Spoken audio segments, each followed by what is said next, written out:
Good afternoon from Kolluru. రావాలి టాటా కొల్లూరు దిగనయ్య వాళ్ళు దిగనాయి అడిగి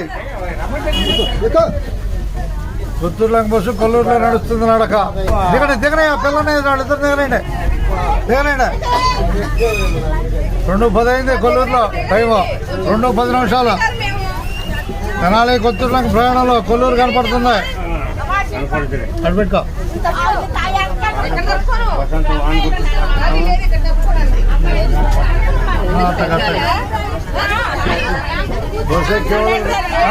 కానీ మళ్ళీ వాళ్ళు ఏముంది అంత మామూలే అంత మామూలే ఏముంది ఉన్నదన్నట్టే. తెనాలి కొత్తూరులోకి ప్రయాణం రాబోయేది బెసర్లంక. ఇవాళ 8వ తారీఖు 10వ నెల 2024 మధ్యాహ్నం 2:10 అయింది టైము 2:10.